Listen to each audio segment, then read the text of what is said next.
एक कंट्रोवर्सी उठती यहाँ पे नजर आ रही है और हम देखते हैं कि सच में कंट्रोवर्सी है या नहीं है। जस्टिस आदिल कुरैशी 2010 में काफी न्यूज में थे। सोहराबुद्दीन शेख इनकाउंटर केस, हमारे जो करंट यूनियन होम मिनिस्टर हैं अमित शाह जी, इसका उसमें नाम था। बाद में अमित शाह जी को क्लीन चिट मिल गई थी, वो बारिज्जत बरी हो गए थे उस केस से।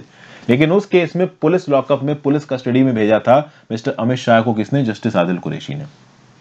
तो अभी जब एनवी रमन्ना द्वारा जो कॉलेजियम बैठा था सुप्रीम कोर्ट का, उन्होंने 9 जजेस के नाम रिकमेंड किए सुप्रीम कोर्ट में अपॉइंटमेंट के लिए, उसमें जस्टिस आदिल कुरैशी का नाम नहीं आया। तो कंट्रोवर्सी उठ गई कि भाई जो सरकार है वो सुप्रीम कोर्ट के ऊपर प्रेशर डाल के मिस्टर आदिल कुरैशी को अपॉइंट नहीं करवा रही है।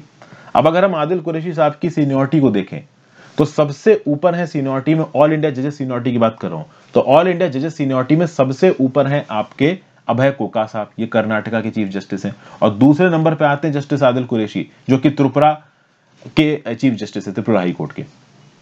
हालांकि इनका रिटायरमेंट है मार्च 2022 में एज के हिसाब से। तो चूंकि सेकंड थे सीनियरिटी में, तो इनका यहां पे तय होना तय लग रहा था, लेकिन इनको यहां पे अपॉइंट नहीं किया गया। ठीक है, अब इनको अपॉइंट नहीं किया गया मतलब, तो इस बात को लेकर कंट्रोवर्सी हो गई कि भाई ये सुप्रीम कोर्ट का कॉलेजियम सही तरीके से काम नहीं कर रहा है, ये सरकार की तरफ झुका हुआ है, अमित शाह जी से इनकी बनती नहीं है, इसलिए आदिल कुरैशी को यहां पर अपॉइंट नहीं किया। देखिए, अभी की सुप्रीम कोर्ट की जो फंक्शनिंग है वो काफी अच्छी चल रही है। पूरे देश में एनवी रमन्ना साहब जिस प्रकार से काम कर रहे हैं उसकी तारीफ की जा रही है। आपने देखा होगा कि बहुत सारे ऐसे इश्यूज जिसमें पहली जुडिशरी इन्वॉल्व नहीं हो रही है, एनवी रमन्ना साहब के आने के बाद जुडिशरी का जो काम करने का तरीका है तेज हो गया। और रही बात कॉलेजियम की, तो अब तक कॉलेजियम कहां काम कर पा रहा था ठीक से। पिछले देखिए कितने सालों में सुप्रीम कोर्ट के जजेस के अपॉइंटमेंट ही नहीं हुए, अब इतने साल बाद यहां पर अपॉइंटमेंट हुए हैं। आप समझने की कोशिश करते हैं कि क्या सच में जस्टिस आदिल कुरैशी साहब के साथ किसी प्रकार का डिस्क्रिमिनेशन हुआ है। अब यहां पे अपॉइंटमेंट होता कैसे? देखिए, जब भी जजेस को अपॉइंट किया जाता है उनकी सीनियरिटी पेरेंट कैडर से देखी जाती है। और जस्टिस आदिल कुरैशी का पेरेंट कैडर क्या था? गुजरात हाई कोर्ट से उन्होंने शुरुआत की थी एज अ जज, फिर ये बॉम्बे हाई कोर्ट में गए, फिर ये चीफ जस्टिस बने त्रिपुरा हाई कोर्ट के। तो अगर आप देखो तो गुजरात से काउंट किया जाएगा अगर यहां पे आदिल कुरैशी अपॉइंट होते हैं सुप्रीम कोर्ट के जज।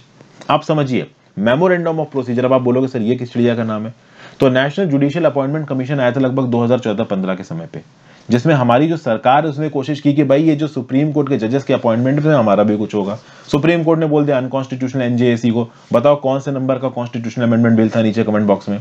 तो नेशनल जुडिशियल अपॉइंटमेंट कमीशन को सुप्रीम कोर्ट ने बोल दिया ये अनकॉन्स्टिट्यूशनल है, और बोला मेमोरेंडम ऑफ प्रोसीजर बनाओ जिसके बेसिस पे डिसाइड करेगा कि कॉलेजियम कैसे काम करता है। अब इस मेमोरेंडम ऑफ प्रोसीजर में लिखा गया, और पहले भी इस चीज को फॉलो किया जाता था, कि सुप्रीम कोर्ट ने मान लो 33 जजेस हैं, तो ये जजेस प्रोपोर्शनेटली अपॉइंट किए जाएंगे। मतलब जितने भी हमारे यहाँ पे हाई कोर्ट्स हैं, तो उन हाई कोर्ट्स में प्रोपोर्शनेट अमाउंट से जजेस भेजे जाएंगे। तो गुजरात की हाई कोर्ट से 2 जजेस भेजे जा सकते हैं। अब जरूरत नहीं है कि गुजरात की हाई कोर्ट से 2 जजेस भेजे जा रहे हैं तो वहीं पे सर्व कर रहे हो। गुजरात हाई कोर्ट को पेरेंट कैडर मान के उस कैडर के अंदर जितने भी जजेस हैं उनको चुना जाएगा। तो भले ही इस समय पे आदिल कुरैशी साहब त्रिपुरा के चीफ जस्टिस है, बट उनका पेरेंट कैडर गुजरात है, तो अगर उनका अपॉइंटमेंट होता तो ये कंसीडर किया जाता कि वो गुजरात के थ्रू भेजे गए। ठीक है, बट गुजरात से मैक्सिमम 2 लोग जा सकते हैं। ऑलरेडी सुप्रीम कोर्ट में एक जज है MR शाह साहब, जो कि गुजरात से, और गुजरात से एक और जज का अपॉइंटमेंट हुआ है जस्टिस बेला M त्रिवेदी।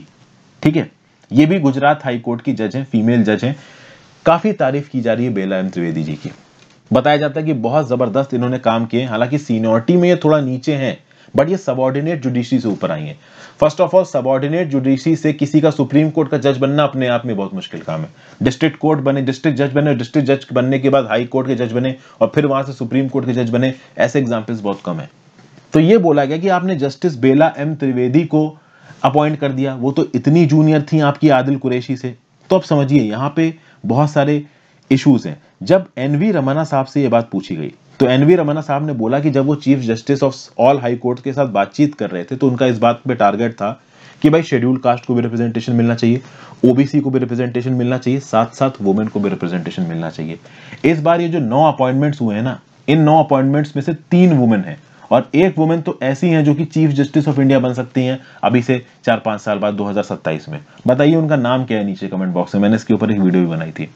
मेरा सर्च मारे, बताओ अगर बता सकते हो तो कुल मिला के एनवी रमन्ना साहब का यहाँ पे ये बोलना है कि यहाँ पे किसी भी प्रकार का कोई डिस्क्रिमिनेशन नहीं किया गया है। चूंकि हम अलग अलग सेक्शंस को रिप्रेजेंटेशन देना चाहते थे, वुमेन को रिप्रेजेंटेशन देना चाहते थे, इसलिए हमने बेला M त्रिवेदी को आप कह सकते हैं इंपॉर्टेंस दी है। इनका एक्सपीरियंस भी बहुत वाइड है, सबऑर्डिनेट जुडिशरी से आई हैं, तो ओवरऑल इसलिए यहाँ पे इनको मौका दिया गया और ये एक बहुत वैलिड रीजन है। और कहीं ना कहीं मैं आपको एक बात बताता हूँ, इससे पहले इतने लंबे समय से कॉलेजियम इस बात पे डिसाइड नहीं कर पा रहा था कि मतलब जजेस कौन कौन अपॉइंट किए जाएंगे सुप्रीम कोर्ट में। आपने सुना होगा जस्टिस आरएफ नरीमन के बारे में। अभी जस्टिस आरएफ नरीमन 12 अगस्त 2021 को ही रिटायर हुए। जब जस्टिस आरएफ नरीमन थे आपके सुप्रीम कोर्ट में तो वो कॉलेजियम के मेंबर थे। उस समय पे जब कॉलेजियम में जजेस के अपॉइंटमेंट की बात की जा रही थी ना, तो जस्टिस आरएफ नरीमन बार बार इस बात के ऊपर फोर्स कर रहे थे कि जस्टिस आदिल कुरैशी को अपॉइंट करो, ही इज सीनियर, उनको सुपरसीड करना जरूरी नहीं है। आरएफ नरीमन ऐसा बोले थे, इसलिए कॉलेजियम में एक डिसीजन नहीं हो पाया और ओवरऑल ये जो अपॉइंटमेंट है डिले हो गई। आरएफ नरीमन साहब 12 अगस्त को रिटायर हो गए और अब आप देख रहे हो कि 20 अगस्त के लगभग ये लिस्ट निकल के आ गई है। तो अब क्या कोई चांस है कि मिस्टर कुरैशी साहब को अपॉइंट किया जा सकता है?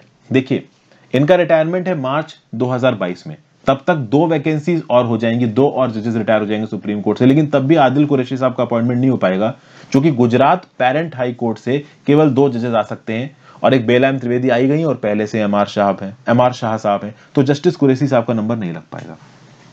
अच्छा, जस्टिस कुरैशी साहब पहले भी आप कह सकते हो कंट्रोवर्सी में रह चुके हैं। पहले भी ऐसा बोला गया कि इनके खिलाफ डिस्क्रिमिनेशन हुआ है। कैसे? तो देखिए, पहले जब सुप्रीम कोर्ट का कॉलेजियम बना था मई 2019 में, उस समय पे यह रिकमेंड किया गया था कि जस्टिस आदिल कुरैशी को मध्य प्रदेश हाई कोर्ट का चीफ जस्टिस बनाओ। अब मध्य प्रदेश हाई कोर्ट में 40 जजेस हैं। फिर ऐसा सुनने में आया कि सेंट्रल गवर्नमेंट की तरफ से ऑब्जेक्शन आया और फिर जस्टिस आदिल कुरैशी को मध्य प्रदेश हाई कोर्ट का जज ना बना के, चीफ जस्टिस ना बना के, त्रिपुरा हाई कोर्ट का चीफ जस्टिस बनाया गया। तो अब दोनों में क्या फर्क है? मध्य प्रदेश के हाई कोर्ट में 40 जजेस है और त्रिपुरा के हाई कोर्ट में केवल 5 जजेस है। तो मध्य प्रदेश के हाई कोर्ट का चीफ जस्टिस बनना और त्रिपुरा के हाई कोर्ट का चीफ जस्टिस बनना, तो फेवरेबल ज्यादा मध्य प्रदेश है। तो ऐसा उस समय पे भी इल्जाम लगा था कि भाई केंद्र सरकार के प्रेशर के अंदर इनको त्रिपुरा हाई कोर्ट का चीफ जस्टिस बनाया गया, मध्य प्रदेश का नहीं बनाया गया। खैर, वो बात है 2019 की, उसकी हम बात नहीं करेंगे। अभी के लिए जो कॉलेजियम अपॉइंटमेंट्स हुए हैं, मेरा तो ये मानना है कि ये बहुत फेयर कॉलेजियम अपॉइंटमेंट्स है। केवल सीनियरिटी के आधार पर आप जजेस को अपॉइंट नहीं कर सकते, आपको जजेस का काम भी देखना पड़ेगा। अगर यहाँ पे आदिल कुरैशी साहब की जगह किसी ऐसे जज को अपॉइंट कर दिया जाता जो कि बहुत ज्यादा बायस्ड होता, जिसने पहले सही तरीके से काम ना किया होता, जिसके क्रेडेंशियल्स थोड़े से खराब होते, तो बात अलग थी। इनको सुपरसीड करके बेला एम त्रिवेदी को जज बनाया गया, जिन्होंने अपने आप में बहुत अच्छा काम किया। वुमेन एम्पावरमेंट का एक बहुत अच्छा एग्जाम्पल है ये, सबऑर्डिनेट जुडिशरी से आई बेला एम त्रिवेदी जी। तो इसीलिए यहाँ पे ये जो अपॉइंटमेंट है ये बिल्कुल भी डिस्क्रिमिनेटरी नहीं लग रहा है। हाँ, सीनियरिटी यहाँ पे सुपरसीड जरूर हो गई है, लेकिन देखिए, efficiency is not directly proportional to seniority. Efficiency इस बात पे डिपेंड करती है कि एक पर्टिकुलर आदमी ने काम कैसा किया। तो ये था मेरे हिसाब से एनालिसिस। आई होप आपको ये वीडियो पसंद आई हो। आप अपने व्यू पॉइंट मुझे नीचे कमेंट बॉक्स में जरूर दीजिएगा। आप मुझे नीचे कमेंट बॉक्स में लिख के बताइए कि आपका इसके ऊपर क्या व्यू पॉइंट है। क्या आपको लगता है कि जस्टिस आदिल कुरैशी के साथ यहाँ पे किसी प्रकार का डिस्क्रिमिनेशन हुआ है? I will be keen to know your view points. Thank you for watching friends. जाने से पहले वीडियो को लाइक का बटन जरूर दबा दीजिएगा और आप चाहें तो चैनल को शेयर और सब्सक्राइब भी कर सकते हैं। इंस्टाग्राम पे चाहें तो फॉलो कर सकते हैं। भाई वीडियो को शेयर करो, ज्यादा से ज्यादा लोगों के साथ एफर्ट लगते हैं, आप शेयर करोगे काफी अच्छा लगेगा। Have a great day, good bye.